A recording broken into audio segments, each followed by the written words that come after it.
ہمارے channel AGO official کو ضرور سبسکرائب کریں اور نئی اپڈیٹس کے لیے گھنٹی کے بٹن کو ضرور دبائیں۔ ہمارے ساتھ ایک بڑے تاجر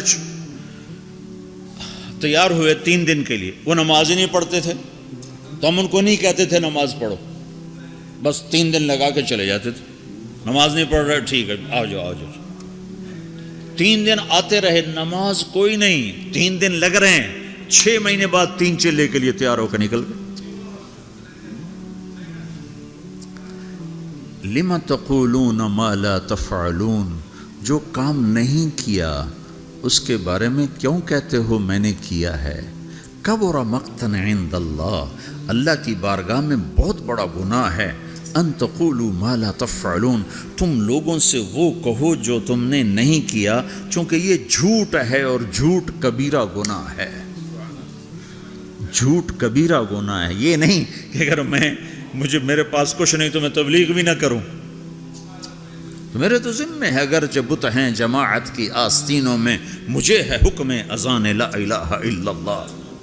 مجھے تو صدا لگا، تم لوگ پھیری نہیں لگاتے ہو، سودا بیچتے ہو کہ نہیں بیچتے ہو؟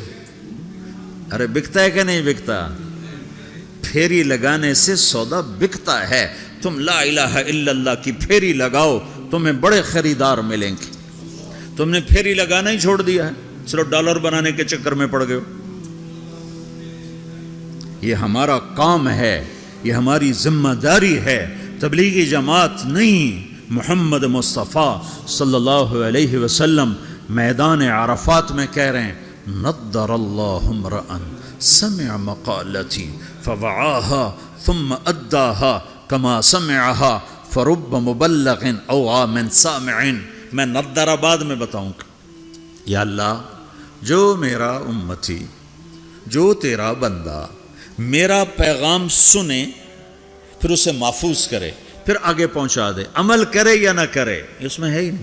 ایک اور حدیث ساتھ سناتا ہوں، من یاخذ عنی هؤلاء الکلمات فیعمل بہن او یعلم من یعمل بہن، یہ صحاح ستہ کی روایت ہے۔ آپ نے کہا کوئی ہے مجھ سے کچھ باتیں لے لے یا خود عمل کر لے، نہیں کر سکتا تو کسی عمل کرنے والے کو بتا دے۔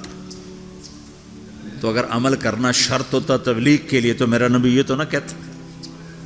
تو ابو ہریرہ کہنے لگے یا رسول اللہ میں تیار ہوں، مجھے بتائیں۔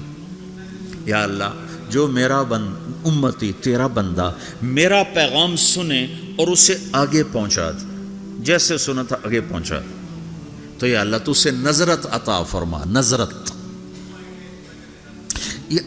یہ لفظ آپ یہاں پاناما میں سمجھ نہیں سکتے، چونکہ آپ کے یہاں خزاں ہے ہی نہیں، اور یہ سمجھ میں آتا ہے جب خزاں دیکھی ہو۔ پتجھڑ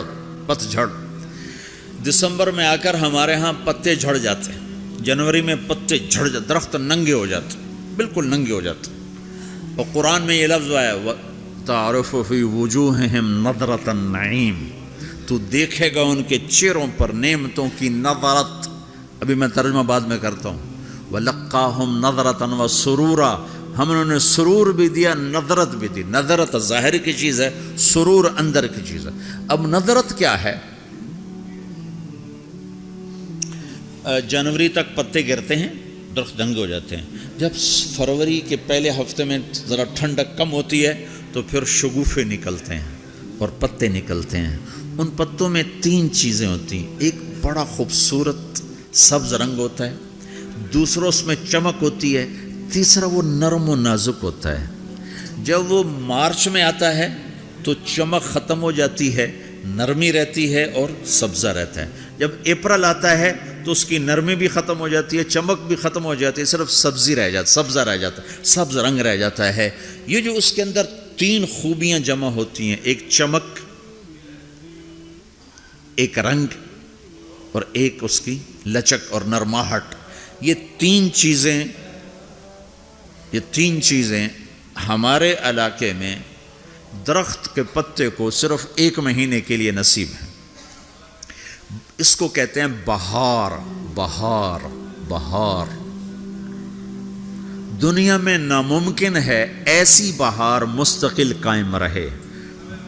اپریل میں جاتے ہی بس اس کا ایک روپ رہ جائے گا سبز، باقی 2 روپ ہوا لے جائے گی، تپش لے جائے گی۔ یہ دنیا میں نہیں ہو سکتا۔